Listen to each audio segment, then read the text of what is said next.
নমস্কার বন্ধুরা, Swapna kitchen family ব্লগে তোমাদের সবাইকে স্বাগত জানাই। বন্ধুরা, তোমরা কেমন আছো? আশা করি তোমরা ভালো আছো। আমিও খুব ভালো আছি। একদম সকাল থেকে ব্লগটা শুরু করলাম। আর আজকে আমি তুলে নিচ্ছি, আমাদের বাড়ির পেছনেই ডিমে শাক হয়েছে, সেই শাকগুলো তুলে নিচ্ছি। আমরা তো একে ডিমে শাক বলি, তোমরা কে কী নামে ডাকো সেটা আমি ঠিক জানি না। তো সকালে কাজকর্ম সমস্ত কিছু করা হয়ে গেছে, আর চান টানও আমার হয়ে গেছে। এইমাত্র চান করে এলাম। আর আম কেটে নিয়েছি।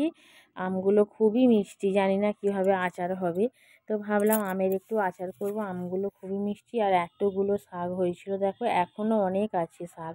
তো মিঠাই আমার পিছনে দাঁড়িয়ে আছে, ও গিয়েছিল আমার সঙ্গে তুলতে। তো আমাদের বাড়ির পিছনে হয়ে রয়েছে।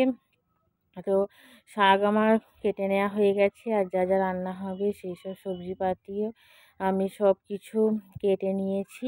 আর মিঠাই দেখো ওখানে আমার সঙ্গে ছড়া প্র্যাকটিস করছে, কারণ রবীন্দ্র জয়ন্তীতে স্কুলে ওদের ছড়া বলতে হবে, তো সেটাই ওকে আমি প্র্যাকটিস করাচ্ছিলাম। আর এখানে রান্না চাপিয়ে দিয়েছি। তো রান্না হচ্ছে, প্রথমে কড়ায় তেল দিয়েছিলাম, ভাবলাম কটা পাঁপড় আগে ভেজে নিই, তারপরে অন্য কিছু রান্না করব।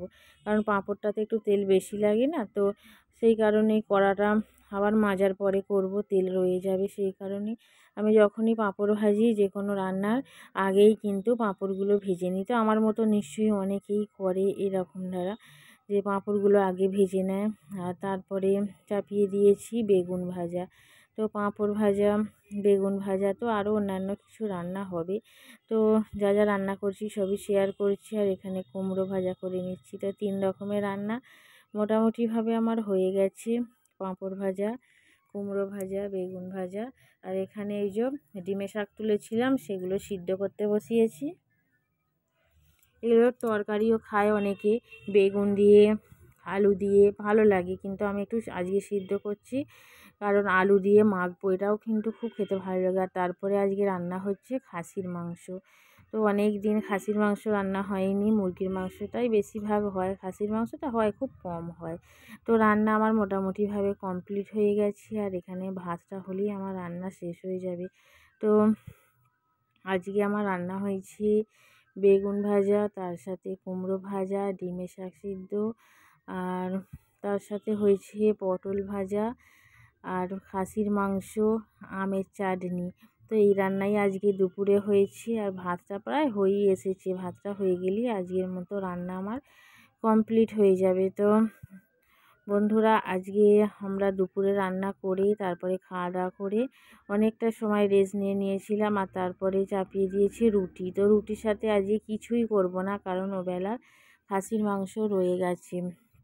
তো আজকে আমাদের নেমন্তন্ন বাড়ি আছে, তো সেই কারণে আজকে অল্প পরিমাণে রুটি করছি।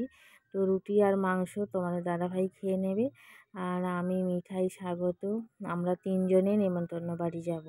তো আজকে সন্ধেবেলা মিঠাইকে খুব তাড়াতাড়িভাবে পরিয়ে দিয়েছি, স্বাগতকেও পরিয়ে দিয়েছি। আর স্বাগত পড়তে গেছে। তো আমি যে রেডি হয়ে গেছি বন্ধুরা, দেখো আমি এখন যাব নেমন্তন্ন বাড়ি। আর রুটি করে ফেলেছি তোমার দাদাভাইয়ের জন্য, স্বাগত তো পড়তে গেছে, ও এসে চলে যাবে। তো আমাদের বাড়ির পাশেই। মিঠাইকে কীরকম লাগছে অবশ্যই তোমরা কমেন্ট করে জানিও।